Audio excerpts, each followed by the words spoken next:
Pernah dapat chat WA masuk ke HP-mu langsung pas kamu hari H ulang tahun dari brand yang kamu sukai. Bahwa ada promo terbatas khusus hari ini dan ucapan selamat ulang tahun buat kamu. Nah, itu termasuk strategi marketing hyper personalization dong. Yuk, mari bahas lebih dalam.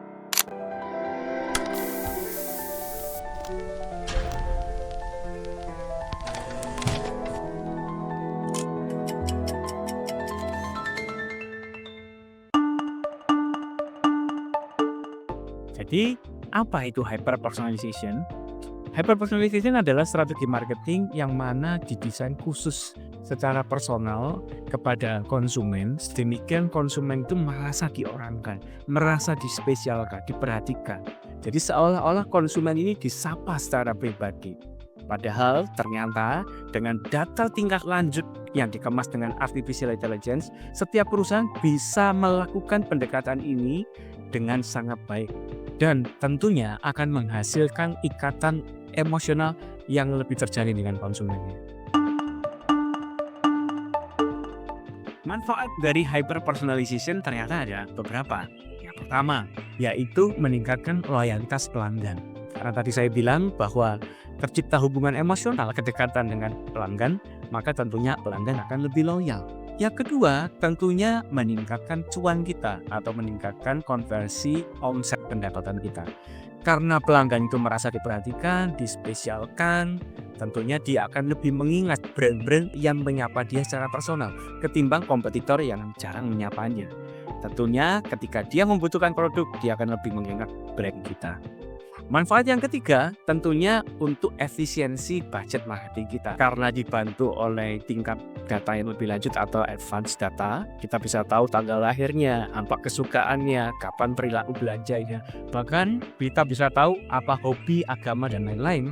Tentunya kita akan menyapa secara lebih jitu lagi dan ini akan memotong biaya. Karena orang marketing selalu berpikirnya saya keluar budget iklan berapa, saya dapat omset berapa. Seringkali budget dikeluarin tanpa tahu siapa yang menerima informasi iklan tersebut. Beda kalau hyper personalization. Karena tahu persis targetnya yang mendapat message atau berita tersebut, otomatis kita bisa mengukur apakah komunikasi tersampaikan, kemudian adakah konversi yang terjadi dari target yang kita tentukan.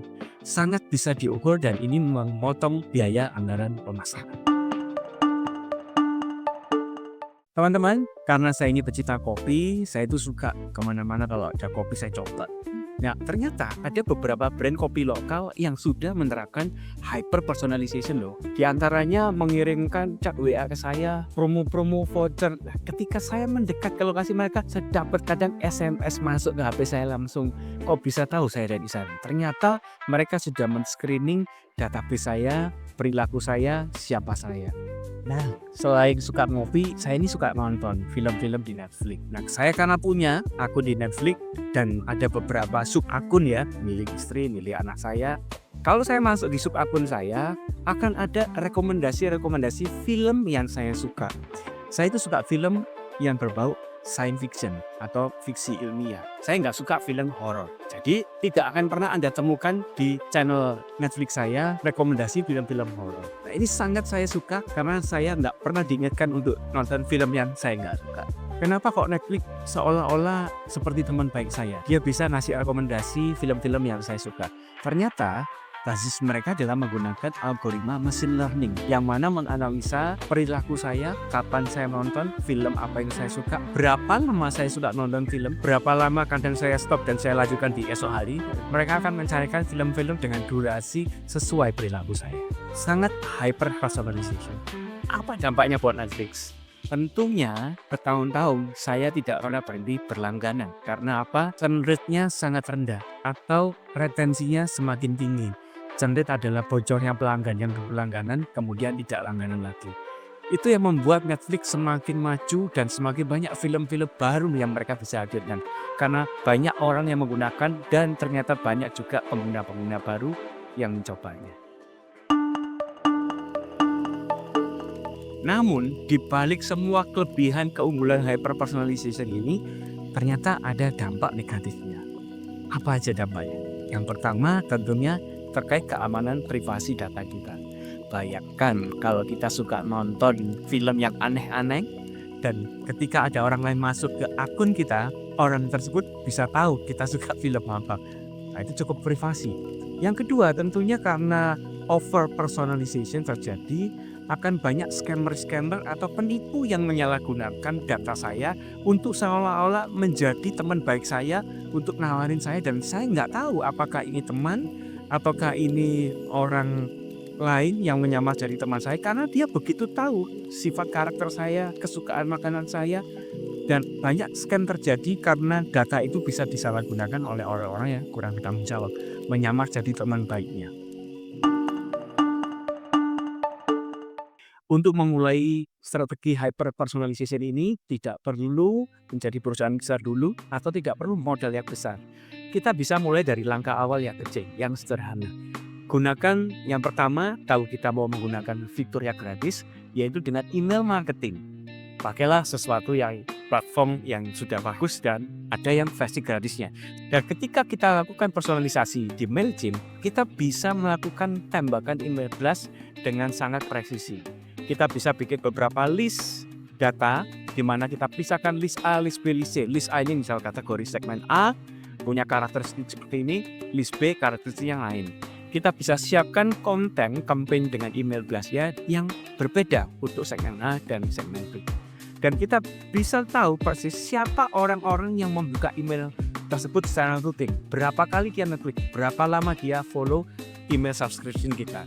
Sedemikian tugasnya tim kita untuk tim marketing bisa memfollow up lebih intens orang-orang yang membuka email itu lebih sering. Kita nggak follow up yang intens kepada mereka yang jarang buka email. Kita bisa tahu persis siapa penerima dan siapa yang suka mengikuti konten kita. Begitu pula perusahaan Anda bisa menggunakan MailChimp ini, email blast ini untuk menyapa konsumen-konsumen Anda dan mengingatkan, membagikan voucher promosi diskon untuk mereka. Mereka yang intens berinteraksi dengan email blast Anda, mereka-mereka lah yang akan menciptakan tambahan konversi income omset buat perusahaan Anda. Yang kedua, tentunya kita bisa menggunakan Google Analytics. Kalau kita punya website, maka kita bisa lihat siapa pengunjung terbanyak, dari kota mana, dengan kata kunci apa mereka berkunjung ke website kita. Maka dari keyword kata kunci yang kita bisa ketahui, kita bisa membuat kampanye di sosmed atau di email blast lagi atau di WA WhatsApp blast dengan kata kunci yang mereka paling demen cari dan akhirnya visit ke website kita. Nah, kata kunci ini yang bisa menjadi hashtag baru di medsos yang kita bikin, menjadi tagline baru daripada logo yang kita mau rebranding misalnya. Maka teman-teman semua, MailChimp bisa dipakai, Google Analytics juga bisa dipakai. Nah, yang ketiga, ini kita bisa lakukan hyper personalization dengan cara memantau kompetitor kita lagi ngapain. Caranya gimana mengkepoi kompetitor? Teman-teman bisa singgah medsos mereka lagi ngapain, mereka lagi bikin konten apa. Dengan demikian kita bisa tahu kalau memang kompetitor kita adalah head to head, yang mana adalah lawan bersaing kita yang punya target pasar segmen yang sama. Terkadang mereka lebih kreatif, lebih maju, dan kita bisa lakukan yang namanya benchmarking, yaitu membuat tolok ukur keberhasilan konten kita secara komparasi mereka lagi ngapain yang kita belum lakuin. Dengan cara demikian kita bisa lebih menjangkau konsumen kita, menjaga-jaga supaya market share kita tidak diambil oleh kompetitor. Karena kalau konten mereka semakin menarik, kita nggak semakin menarik, maka mereka bisa berpindah loh. Mereka nggak lagi follow atau menikmati konten-konten kita, atau bahkan tidak lagi datang ke outlet dan belanja kopi kita. Maka dari itu kita harus tahu promo-promo apa yang sedang dilakukan oleh kompetitor kita. Ingat, jangan lupa lakukan benchmarking dengan kompetitor yang head to head, yang apple to apple, yang punya target pasar segmennya sama.